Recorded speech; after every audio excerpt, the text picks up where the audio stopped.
After 2 years, the second Five Nights at Freddy's movie has finally released, and just like the first, it was filled with so many Easter eggs and references to everything FNAF. I've literally found around 100. So let's rewatch the Five Nights at Freddy's 2 movie frame by frame, and point out all the little things that you might have missed. Quick disclaimer, massive spoilers ahead for the entire movie, so please make sure you watch it in cinemas first. You have been warned. Subscribe to the channel for the huge year of content coming next year solving all of FNAF's lore, and please stick around to the end to finally hear about it all. And we begin with Matthew Lillard, reprising his role as William Afton, hitting a red Showtime button backstage, a reference to FNAF Help Wanted's infamous Showtime button that was originally meant to showcase a performance from the classic animatronics, until it was later scrapped for an unknown reason. He begins speaking, and after saying "welcome back," we hear the infamous Toreador March begin to play in the background, a song used throughout the FNAF games, but most commonly known from when you receive a power outage in the first. We then see the Universal and Blumhouse logos, and after saying "are you ready to start the show?" we then hear the children yell in excitement, although this isn't just any yell, and is actually the same stock audio used by Scott for the 6 AM celebrations from the first 3 games. After a countdown from Afton, we then truly start looking up from a Toy Freddy mural on the ground, and within the original Freddy Fazbear's Pizza in the year 1982,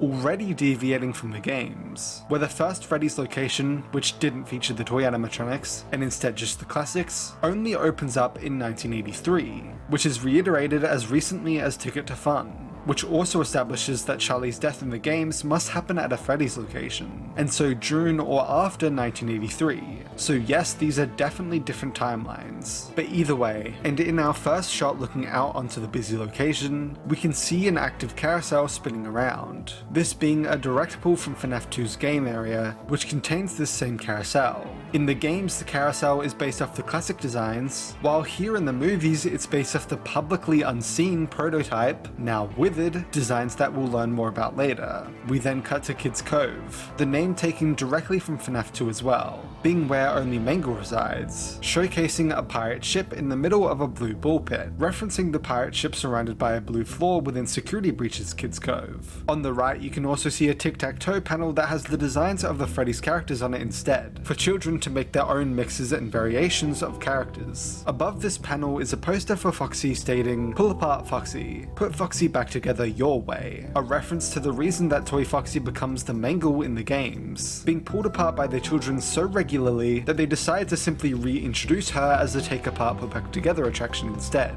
In the movies, it seems like this was intentional from the start, for some reason trusting kids would put him back together. We then cut to the dining area of the location, seeing a poster of the puppet in the back, which we can also see in this behind the scenes image here. Below that poster is then a plushie of the puppet. The exact one used is made by Good Stuff from their FNAF collection. We then cut to the prize counter, where we see an employee grabbing a giant Freddy plushie made by Funko, sitting next to a Mr. Cupcake plushie also made by Funko, and funnily enough made in promotion for the first movie, before cutting to some arcade machines filled with references, such as Freddy and Friends, which not only is a reference to Freddy and Friends on tour, but also looks like the 2D version of FNAF World, and with its logo seemingly featuring Shadow Freddy. Pop Go's Adventure, which actually uses gameplay from Pop Go's Arcade in the game's West Forest, as well as Candy's Fishing, which also uses real gameplay from Five Nights at Candy's 3, in a minigame called Fishing with Candy. We then cut to kids going down the pizzeria's River Voyage, which in itself is a giant reference to Foxy's log ride from Help Wanted, Ruin, and Help Wanted 2, and actually goes throughout the entire building, and through a cave filled with a multitude of puppet statues. We can also see Toy Freddy's head shape has been crafted into the railings of the bridge going over said ride. We then finally begin the story, hey, I told you I'm analysing every frame, as we pan to Charlotte Emily, Charlie for short, which she's more commonly known by in the community. We learn that she's a big fan of the Marionette, aka the puppet, her clothing even being styled after the animatronic. She's talked to by employees, and I'm 99% sure that the woman is a younger version of Kim from the first movie, played by Bailey Winston.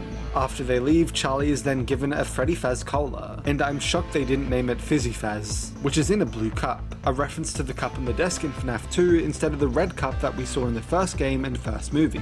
And this cup is given to her by her best friend Vanessa, the younger version played by Miriam Spunkum. They talk about how no one wants Charlie at the party she's attending with Vanessa, and while Vanessa says she got a bad roll of the dice, and Charlie does look at the girl quite angrily, it's never actually explained why she feels or is actively being excluded, just like the games where she's bullied by other kids for an unknown reason. Either way, and when talking about the puppet, Vanessa describes it as that thing, which is also a quick reference to the phone guy in FNAF 2, calling it that puppet thing. She then tells Charlie to enjoy the party with cake, and so she does, the cake revealing that the party host is named Katie, although Charlie notices out of the corner of her eye that a young boy is interacting with Spring Bonnie through a door, a character who shouldn't be in this location. In the previous trailer breakdowns, I thought this might have been Sammy, Charlie's brother in the games, but it seems to be a random kid considering once the child is successfully lured into the back and Charlie runs to alert the families, she simply just says there's a boy that needs help. But either way, and in the background of these shots of Charlie failing to get help by the parents, you can see pillars with direction signs attached, which as we saw in the behind the scenes leads children to either the stage, prizes or kitchen. Not only that, but you can also see the Rock, Eat, Party, Play written along the walls, which is a reference to the FNAF 2 poster of the core 4 with the same text written on it that actually gets recreated in full as seen here. Charlie then goes to help the boy herself, before Vanessa stops her, telling her not to follow before she does so anyways, meaning that Vanessa seems to have been fully aware of her father's evil from the very start. Continuing on though, and following William whistling seemingly the Toreador March, she finds the boy knocked unconscious on the ground. Seen later, clearly not dead. I believe that this killing method can actually be carried over into the games, considering that we know the children must get lured during the day via Spring Bonnie, but then are seemingly only killed and stuffed into the main stage animatronics once the building is empty, aka at night, meaning that he knocks them unconscious after luring them and then waits for the place to clear before killing and or stuffing them. Either way, and she, as sneakily as possible, grabs the boy and leaves, not before Spring Bonnie notices, grabbing his knife and beginning to chase her down the halls. She gets closer and closer to the exit, but not before William grunts. Keep this in mind. And we abruptly cut to her exiting through the show stage with the boy. Her vision blurs and she screams in shock, waking the boy back up before putting him down and dropping to her knees. She collapses and it's revealed that she was indeed stabbed or at least slashed 3 times during the chase. However, the trapdoor activates for the show to start, and her body drops down right into the puppet's arms as it rises to the stage, which while it's shocking imagery is also a reference to FNAF 6, where Henry states, "I'm sorry that on that day, the day you were shut out and left to die, no one was there to lift you up into their arms, the way you lifted others into yours." Being the exact opposite, where unlike the games there was actually someone to lift her into their arms, the puppet. But either way, the puppet menacingly turns as we all know Charlie inevitably possesses the machine. And also, this entire sequence is actually a sneaky reference to Charlie's death minigame in FNAF 2, but specifically due to how it spells out "save him," which has since been retconned into not being about the gender of the kid itself, as it's now Charlie, but here it actually makes sense, since she dies saving him. And we cut away to an 8-bit intro sequence similar to the first movie, showcasing the toy animatronics performing and the puppet as the conductor and controlling them all. We see arcade tickets fall, which is a reference to the newest book Ticket to Fun, containing an arcade ticket with Toy Freddy's head on it. But we then see a bunch of newspapers about the incident, the first titled "Pizzeria Under Investigation," with the subtitle "Local PD Sets Up Task Force. Questions mount to what happened at Freddy's," also confirming the full name being Charlotte Emily. The second titled "Girl Dies in Fazbear Accident," and begins to say questions being asked about safety and other possible accidents over recent before cutting off. We then cut to an image of Balloon Boy, although he looks a bit strange, and this is because, as we saw in the behind the scenes, this Balloon Boy isn't the actual animatronic, and is instead specifically there for inflating balloons with an air pump that's been fixed into his mouth. We then see the third newspaper titled "Girl Blamed for Accident," which by the way I have no idea how that works, but moving on.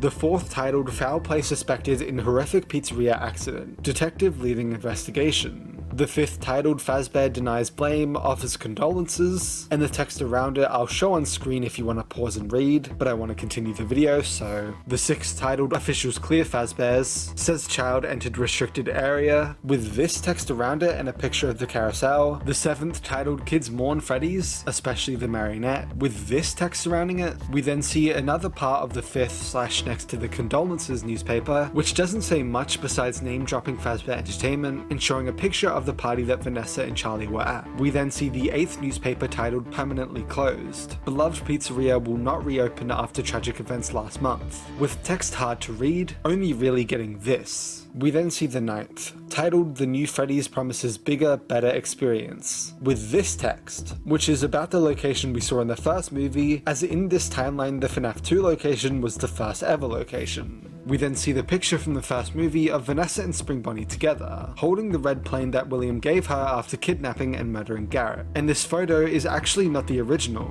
and is updated with a new child actor for younger Vanessa, who we then zoom into before cutting to adult Vanessa, Elizabeth Lail reprising her role. We learn the film takes place 20 years after Charlie's death, and so in 2002, although the description of the movie implies that it's in 2001, only a year after the first movie. So wait, which is it? Well, a few minutes later, and in the film we learn of a Fazfest and a science fair that are both happening on the same day. The Fazfest is happening on October 12th, as seen on the advertisements, and the science fair is happening on a Saturday. And the year that October 12th was on a Saturday was indeed 2002. So I'm assuming 2002, I don't know, but I'll definitely trust the movie itself rather than the marketing. But either way, Mike, Josh Hutcherson reprising his role, calls Vanessa and we see the front of Mike and Abby's new house, which they're currently renovating. Mike's new job is never directly stated, but it seems to be going well for him. They talk about Vanessa's dreams, and you can actually see the dining room table and chairs are directly carried over from their place in the first movie, including the infamous sun clock, which was a reference to the sun clock in sister location.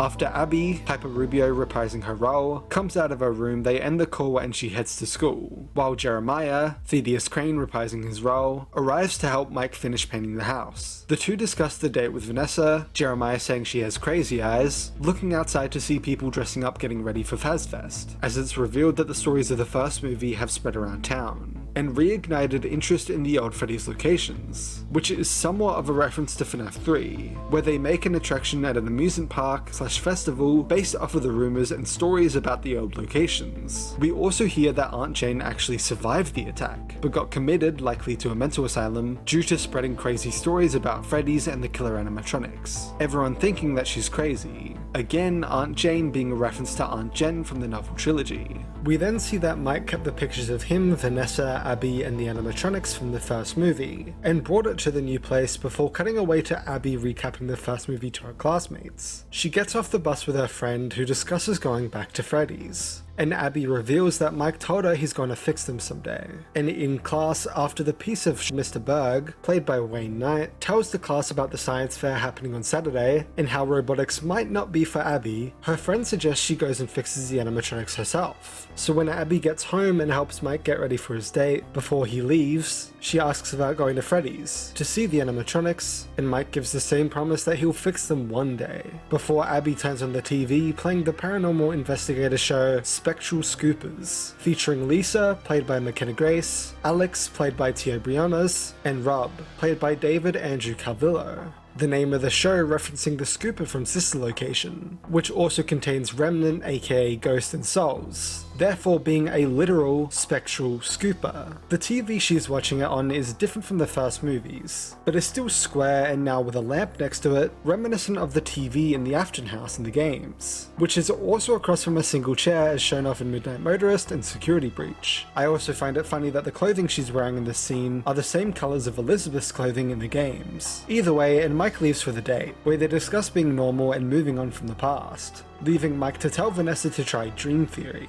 his strategy from the first movie which eventually helped him move past Garrett, which, ding ding ding, I correctly predicted it in my last trailer breakdown. I knew the parallels were just too strong. But moving on, and Mike gets back home, only to see a note left by Abby saying that she's gonna fix the animatronics. So Mike travels to the Freddy's from the first movie, to find her sitting there tearing up. They talk and Mike apologizes, telling her that maybe the children went to heaven after the events of the first movie. To cheer her up, he brings her over to the prize counter and acts as an employee offering items, including a Freddy plush that upon pushing actually plays Abdul Sissy's iconic FNAF beatbox, although Abby instead goes to grab the Faz Talker, a realistic voice interaction device that was all over the movie's marketing. After they start heading home, Mike goes to the doors to grab her bike, and sees all the posters for Fazfest as well as a written flyer stating, "Freddy's is murder. Wanna know more? Call 555-0192. Which, if you don't know, no real phone number contains 555, especially at the start, as it's always commonly used in and actually reserved for fictional stories, due to old films and shows accidentally using real phone numbers which led to prank calls, etc. But moving on, and we then cut to the Spectral Scoopers driving towards and arriving at the original Freddy Fazbear's Pizza, where they're met by a security guard of the place named Michael, played by Freddy Carter, who we will talk more about later, trust me, because it gets crazy. But either way, he gives them a tour of the location, Rub going down the caves while the other three talk about how the Marionette controlled the other animatronics using a wireless signal. Keep this in mind for later. They're shown that the toy animatronics have been covered up to protect them from dust, before Lisa asks about Foxy, and Michael states that Foxy was part of a failed take apart put back together attraction, which we talked about earlier, saying kids can be so heartless, which is a direct reference to Mangle's tagline in FNAF World, stating kids can be so cruel.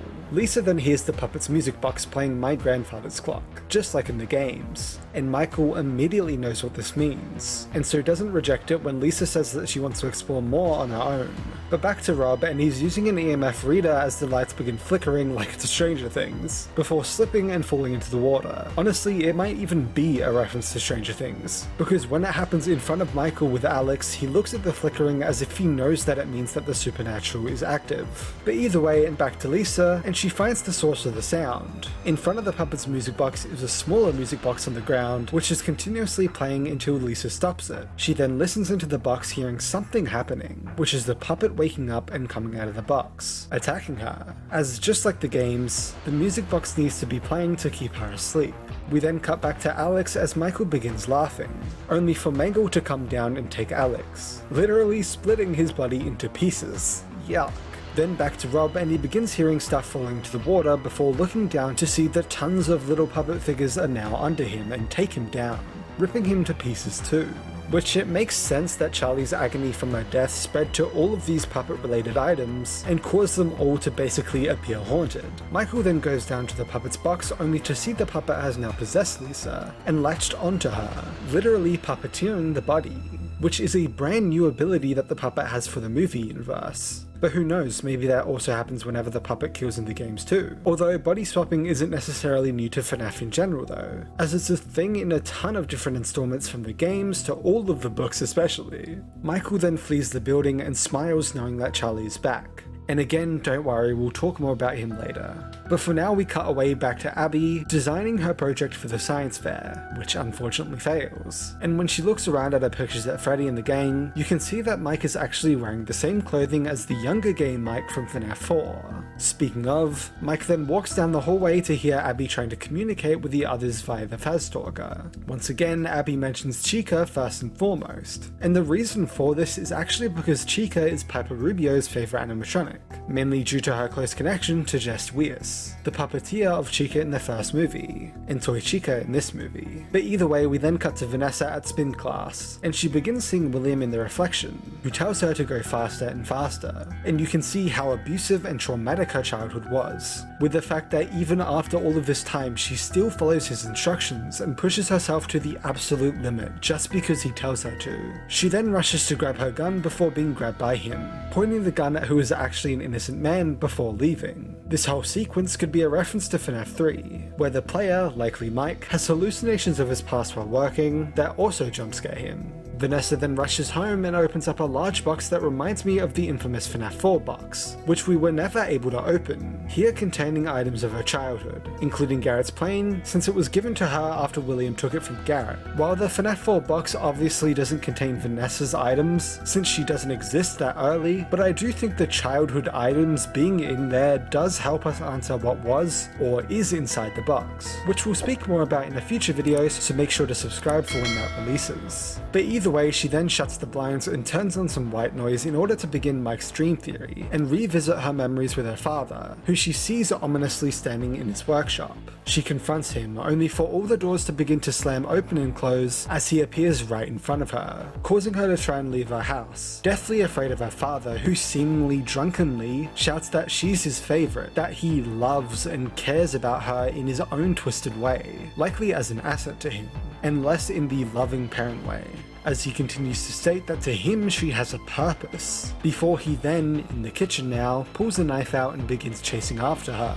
Vanessa becomes the younger version of herself, running past a bunch of photos, which you can't make out too clearly in the movie, but in the behind the scenes we can see a ton of, including photos of Miss Afton, of course her face always being hidden, and her brother, which we'll get into later. Interestingly enough, going on a camping trip, which connects to Mike's family camping trip where Garrett was kidnapped for a still unknown reason. A young Vanessa in a white bunny costume, a clear reference to her infected form Vanny from the games, her drawing the spring bunny which the Golden Freddy child drew in the previous movie, possibly at the very spot he draws it at but in reality, and more random childhood photos. Oh, and also the massively important photo of William and Henry Emily working together, a reference to the first FNAF book, The Silver Eyes, with a photo of the two together, which later got adapted into the games via Into the Pit. But either way, and after a cool dolly zoom shot, which is where the operator moves the camera forward while zooming out like this, or moving backwards while zooming in like this, Vanessa enters William's workshop, where a prototype toy bunny head is, as well as a bunch of random equipment, one being a set of blue eyes with yellow eyelids, that, as we mentioned in the teaser breakdown, belong to Spring Bunny. While some will disagree, saying that Spring Bunny has green eyes in the games, the photo of William and Vanessa shows that Spring Bunny's eyes are actually blue in the movie universe, likely a reference to the fact that Matthew Lillard's eyes are blue as well. We then see blueprints of the animatronics, notably of Freddy Fazbear version 3.0, which is because in the movie universe, version 1.0 of the animatronics were the prototype wizards, 2.0 were the toys, and then 3.0 were the classics from the first movie. As we know though, in the games the wizards are actually the same classics from the first Freddy's, that get possessed by the 5 children, and we know that mainly due to the phone guy stating that what we know as the wizards came from the previous location, and still smelt bad due to the murders, and also the 5 children speaking out of the wizards and Ultimate Custom Night. So rest assured theorists, this is just another thing that deviates from and contradicts the games. But we can then see a bunch of different design notes on these papers, including Toy Chica's, stating that her beak is intentionally detachable, a reference to FNAF 2 where her beak goes missing after she leaves the stage, and also FNAF 4 with the Toy Chica without her beak. William asks where she's gonna run to, before Vanessa turns to see none other than Circus Baby. Yeah, Circus Baby, whose eyes activate, showcasing its seemingly green color, before turning itself to Vanessa. This is huge because in the game Circus Baby originally had blue eyes before killing and then being possessed by the soul of Elizabeth Afton, which due to her green eyes meant that Baby's eyes turned green. So does that mean that Elizabeth was already born and died in the movie universe? Is that why she turns to Vanessa on her own accord? I do not have a solid answer for you right now, but I will bet you that this isn't the last time we'll see Baby in these movies. But continuing on, and Vanessa runs away, only to transform into the version of herself from the first movie in a police uniform, her moment of strength, which she uses to shoot William and knock him down the stairs, only for William to say that Vanessa will always be his before laughing evilly, further showcasing the trauma that William leaves on his children throughout the franchise, to the point they can never seem to escape, even in the games. Vanessa then wakes up before we hard cut to Abby waking up as the fast talker activates and tells her to come find them, leading her to sneak out and bike to the original Freddy's. Note the rainbow on her head may be being a reference to Chica's magic rainbow, but she then enters and you can see a sign on the right that says fun lurking in every corner, a reference to the fact that evil is literally lurking in every corner of this place. But either way, she calls out for the animatronics, only for Toy Chica to appear to her, being voiced by Megan Fox, the voice sounding nearly identical to Toy Chica's voice from the games, tricking Abby by acting as if she's the same Chica just in a new body. The next day, Vanessa then arrives to talk to Mike, only to see the fast talker acting up, which she recognizes is from the original location, and after briefly talking to Abby about her finished science fair project, learns that Abby has apparently been interacting with Chica and Freddy, which she notes that Toy Freddy's fingers were too fat to help, a reference to Ultimate Custom Night where after losing 5 nights at Mr. Hugs, Toy Freddy himself states, "It's not my fault. I have these fat plastic fingers and can't press full buttons. Vanessa then realizes that Abby is telling the truth when she mentions the River Voyage from the original Freddy's, and so she talks to Mike about it, although not before Mike confronts her about calling the number and being informed about Charlie from her father Henry, who also revealed her friendship with Vanessa. Mike also says, "I'm trying to fix you," which I don't know if it's intentional, but could be a reference to the Living Tombstone's sister location song, "I Can't Fix You." But Abby then goes to the science fair, while Vanessa travels to the original Freddy's, seeing the toy animatronics motionless and feeling relieved. That is, until she heads to the puppet's music box and sees that the music has stopped and the puppet is gone, as we see the puppeteered Lisa looking in from the trapdoor above her. Vanessa tries talking to Charlie, who hijacks the speakers and begins talking back. It turns out that the puppet wants to leave Freddy's in order to hurt people just like she was hurt, all of the adults who just let it happen, but that she and the other animatronics can't leave due to a perimeter lock that they all have that drains their power the moment they leave the building and basically kills them. While they talk, and before puppeteered Lisa jump scares Vanessa, Charlie actually says a line from Ultimate Custom Night. "I don't hate you, but you need to stay out of my way." But continuing on, and at the science fair, Mr. Berg purposefully breaks Abby's Chica project, which causes her to travel back to the original Freddy's to talk to Toy Chica about it, who offers to be the project herself. But first they travel into the office of the building. Yeah, the FNAF 2 office. It looks nearly identical to the game's office. From the vents on the right and the left, the giant entryway in the middle, the light buttons being the exact same from the games, the drawings on the wall being literally completely identical, which we saw up close in the behind the scenes tour, and also the Celebrate poster being recreated too. Also, as revealed in the behind the scenes, there's 2 sticky notes in the office that read "Give gifts, give life," and "You can't," both being a reference to the FNAF 2 minigames. Give gifts, give life, showcasing the puppet giving life to the animatronics, while Save Them features kids dying in the FNAF 2 location before William appears while you're trying to save them and the game says you can't. Either way, and Toy Chica gets Abby to import a code into the office computer in order to free the animatronics from the perimeter lock, the code being provided to Charlie by Vanessa, who puppeteered Lisa has tied up. This code doesn't translate to anything via any ciphers from what I can tell, but it does end in CD1, which could be a reference to you being able to skip nights in the first FNAF games by hitting C, D, and plus. But anyways, this entire scene was actually revealed to us all last year, where as part of FNAF's big 10th anniversary week, Scott revealed 4 different script pages, and it was up to us to determine which one was the real script. One was about the US Army discussing the animatronics and Remnant, another was about Mike and Abby discussing that the plushies might be infected by souls and need to be burnt, another was about a man and his 2 children entering an abandoned Freddy's and heading down a staircase enterable from the carousel, and the final one was about Vanessa being strangled in the original Freddy's as she begins telling the code to her strangler, which then gets repeated by Toy Chica for Abby to input and free the animatronics. And yep, that's the one. I honestly predicted this was the real one as soon as it was revealed that the new location was called the Original, which immediately lined up with the script. But moving on, and now the other toy animatronics appear, finally freed from their lock, and ready to roam. They wonder how they're going to get to the science fair in time, calling a cab from another amazing cameo from Corey X. Kenshin, reprising his role from the first movie, who is also listening to Talking in Your Sleep by the Romantics, the song performed by the animatronics in the first movie. He looks to see Abby before someone else gets in the cab. Toy Chica, who is completely black-eyed and missing her beak, exactly like what happens in the games when she leaves the stage. But back to Mike, and he arrives at Henry's house, which looks a little run down in front, and we can see that he owns a motorcycle. He enters and we cut to Mike going through a scrapbook, and above it we can see a sale for a supermarket of some kind, doing a 3 for $1 deal on something, as well as selling Mark's famous cookies for $3. And I know it's a stretch, but Markiplier reference? Maybe, maybe not? Either way, and the actually important scrapbook contains a picture of Freddy's on top, baby photos of Charlie, various other childhood photos, and a school portrait of her seemingly the year that she died, judging by the hairstyle, with a handwritten note stating, "Daddy, I am sorry I missed your birthday, but I really love my present. I miss our park." Which, as Henry explains, played by Skeet Ulrich, reuniting the iconic Scream duo, is due to being so obsessed and focused on his own work when he was younger, which eventually cost him Charlie. Everyone, including Henry, thought that it was some kind of accident until the other 5 children got murdered years later, and he knew it was William. While talking, they're showing these new papers of Freddy's opening, which you can read in full here, and William Afton's early ambitions as seen here.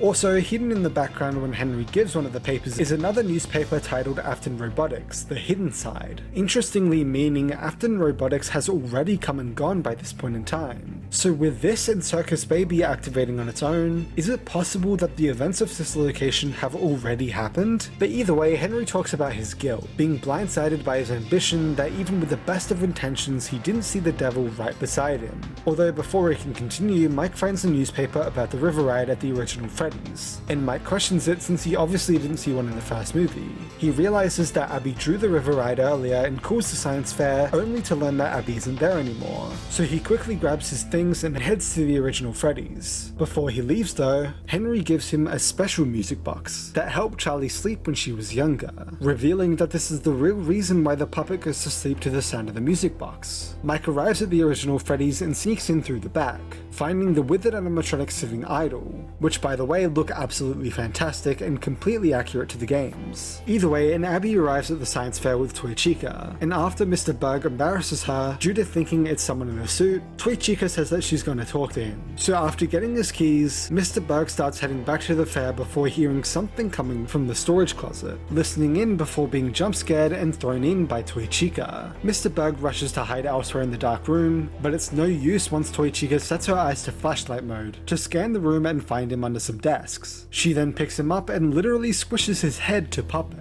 We then cut back to Mike, who frees Vanessa, who was put into one of the lockers. Mike says he just saw the animatronics in the back, but Vanessa says that the withers were just prototypes used for spare parts, which is a slight reference to the games, as we're told by the phone guy that the withers were used for spare parts, albeit in the games they're the same as the classics like we mentioned before. And we also know this doesn't carry over due to the recent installment Secret of the Mimic, showcasing that the prototype animatronics have the designs of the classics instead. But after hearing Balloon Boy's laughter taken straight out of the games, the two head for the security office through the cave system, Vanessa revealing that she saw Charlie after her death by the puppet, seemingly trapped in the last emotion she was in when she died, rage. But she was the one who gave Charlie the music box which made her go to sleep, which we see turns her tears purple, just like the puppet's mask, a reference to how in the games it's the opposite, where Charlie's tears become a part of the puppet's mask instead. But either way, the two hear someone coming, before Mike falls into the river, being chased by the real Balloon Boy himself, who they narrowly escape. They run into the office and Vanessa explains the puppet's control of the toys, and how she thinks Charlie's going to swap buddies with Abby. Mike tells Vanessa to find Charlie and buy them some more time, while Mike works on getting the toys disconnected from the puppet's control. When Vanessa leaves and tells Mike there's no door, Mike makes a reference to Scott Cawthon by saying what kind of idiot designed this place. We then cut to Toy Freddy walking around Fazfest, where we actually get a few cameos, such as 8-Bit Ryan dressed as Freddy, Razbowski dressed as Chica, Kellen Goff dressed as Freddy, and more which we'll see later. But either way, some cool cameos and costumes show up, and it was revealed before the movie's release that they had over 150 costumes made for this one scene. Some kids talk to Toy Freddy about their costume contest, and they say he looks too much like a toy, which is the clearest reference of all time. But Toy Freddy then speaks and it's the actual voice of Kellen Goff, doing a similar voice to his Glam Rock Freddy voice from the games. As we quickly cut to and from Abby winning the science fair, Mike tries accessing their systems, which by the way, on the computers there's an audio lure button which is a sneaky reference to FNAF 3. But either way, Mike doing this causes a security breach to flash up on Toy Chica's vision, a clear reference to the game's security breach. But due to this, the puppet then activates the prototypes, aka the Withers, who all wake up and pose similar to their first introductions in the trailer of the FNAF 2 game. We cut back and forth here, but Mike locates Toy Freddy and tells Vanessa, who begins heading to the house he's at, where he stops the garage door from closing. But before Mike can continue, he hears the Withers coming towards him, so he looks around to the mask and wonders if wearing it will trick him. He hears nothing, so he sits back down, locating Toy Bonnie on the map, who begins heading towards a house as well. Mike hears Balloon Boy's laugh, so he gets up to check again, although what many missed is that this time we get an appearance for only a few frames from Shadow Bonnie, while the office is completely dark, who disappears as soon as Mike turns on his flashlight. Back to Vanessa, and she hears thumping on her roof before Mangle reveals herself, who is on top of her car. Once he strikes the window, Vanessa swerves into the open field before Mangle continues to attack her. She restarts her car and continues driving as fast as she can as we cut back to the family's house that Toy Freddy entered, who reiterates the puppet's anger with all adults of this world, and who is about to kill them until Vanessa drives through the window and brakes suddenly, causing Mangle to fly off the roof and smash through the window, knocking Toy Freddy down. Back to Mike though, and Withered Freddy does his iconic grabbing motion from the games, before Mike puts on the mask, which fools his systems into thinking that it's just an animatronic, just like the games. And we then get a POV from the mask which perfectly recreates the POV from the games too. That's right, we actually got some real FNAF gameplay this time. We then cut to Toy Bunny talking to a kid named Debbie, and who is actually voiced by MatPat. Yes, that's right, Mr. Game Theory himself. But back to Mike, and Balloon Boy laughs and then appears right in front of him, activating a flashlight onto him while blasting a loud distracting sound as an alarm system, which causes Mike to get up and do what we've all wanted to do at some point, rip Balloon Boy's head right off and toss it away. The Wizards then attack Mike after hearing the alarm, Withered Chica and Freddy coming from the middle while Withered Bunny comes from the left vent, just like he does in the games too. Mike closes the vent as Toy Bunny begins attacking the mother of Debbie, and as Mike scrolls the settings there's a function called face recognition targets, a reference to FNAF 2 where the toy animatronics are programmed with facial recognition. They're all tied into some kind of criminal database so they can detect a predator a mile away. But either way, and the power malfunctions for a moment, playing the iconic power down sound effect, as Withered Chica attacks, being deterred by the mask, although Withered Foxy comes from the hallway, whose system is broken and glitchy and so sees through his disguise just like the games. Phone Guy's explanation for this was literally just, "Oh yeah, Foxy, hey listen, that one was always a bit twitchy. I'm not sure if the Freddy head trick will work on Foxy." Either way, this causes Mike to rush to find and disable the signal just in time for Withered Foxy to deactivate, as well as the other toys too. We then cut to Vanessa helping one of the families and leaving them to Doug, the lawyer from the first movie who references that very job. Mike then notices that there's still one online though, the puppet herself, who was at Mike's house with Abby, and actually inside of Toy Chica, revealing herself and jump-scaring Abby similar to her jump-scare in the games. Although we then cut back to the security system, where someone has just rerouted the signal, causing all of the other toys to reactivate. Vanessa tells Mike that they're outmatched, and need more help. So Mike returns to the first movie's Freddy's and pleads to them to help Abby if they're still around. Vanessa's car stops working, but luckily Jeremiah appears and takes her to Mike's. And inside, Vanessa encounters the now puppeteered Abby, who begins chasing after her, which when she's gliding through the house, she's actually doing the floating pose that we saw in the security puppet minigame with both of her arms outwards. Although right before Vanessa is killed, Mike enters the house and plays Henry's music box, which is revealed to also have what seems to be a tiny Ballora model inside of it. This music box causes the puppeteered Abby to start freaking out, and so the puppet quickly rushes out of her body to escape, leaving Abby alive. Before they leave though, all of the toys enter and invade the house, including Michael, and he reveals himself to be Michael Afton. Yeah, Michael Afton.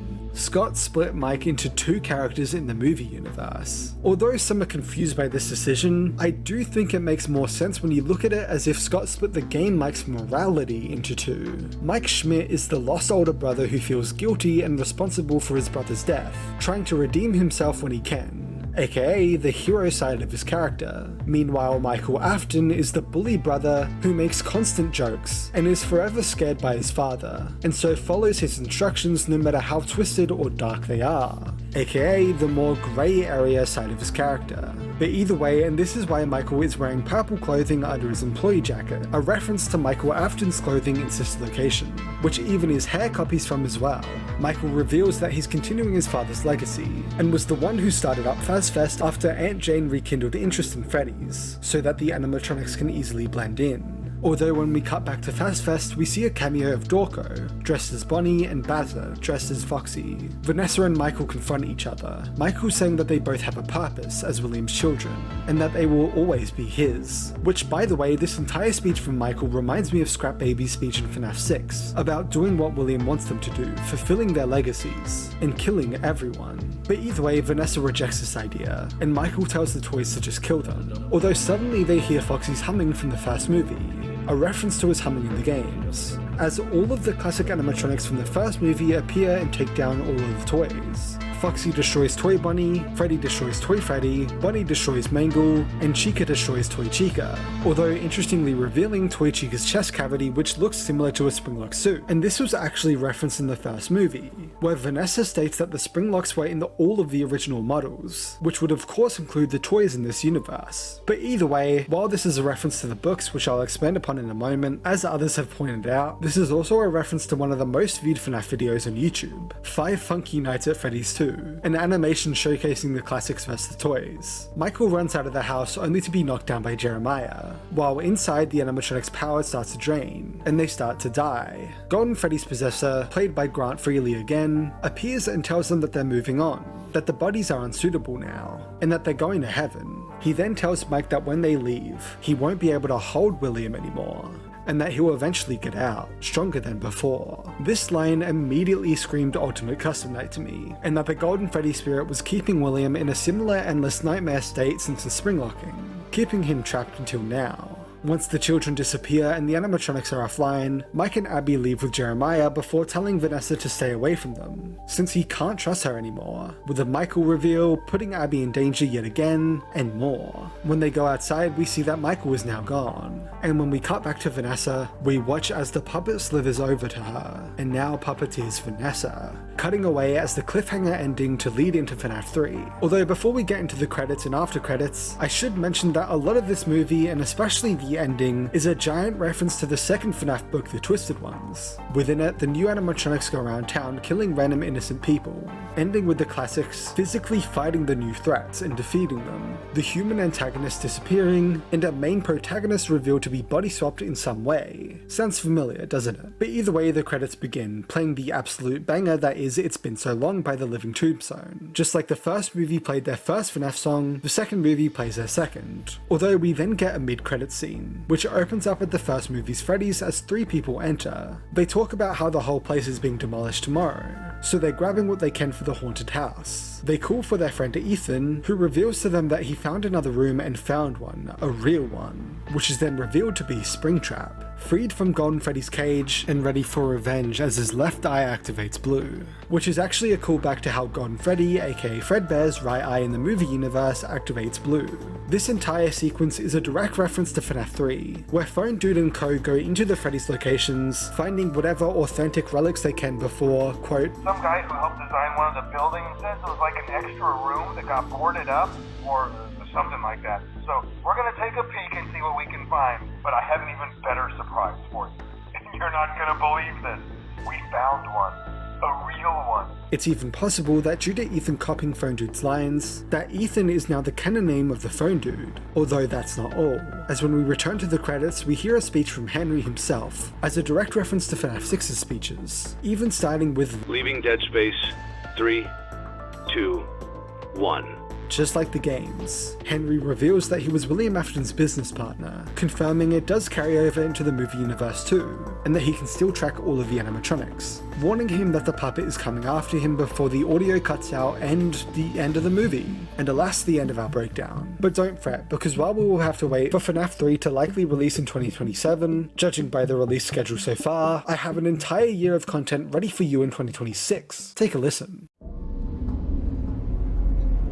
Connection established. At long last, it's finally time. For the past 8 years, I've been dedicated to solving the mysteries of Five Nights at Freddy's, hidden within the twisted mind of Scott Cawthon. Over many of these years, I always thought I had a solid hold on the story, that I had somewhat of an answer to everything. But I never felt truly satisfied. The job was never done. But today, as I scroll through my Google document of the full FNAF lore, I finally feel confident enough to say it aloud. I think I might have actually solved FNAF. It's all theories at the end of the day, sure, but I've never felt as confident as I do now. As 2026 rolls around, each month I will guide you through the series one by one, revealing all of the lore within each installment and dedicating that entire month's content to a single game. Each month will have a variety of content surrounding said game. And alongside this, I'm planning to revive my second channel as well, so keep an eye over there too.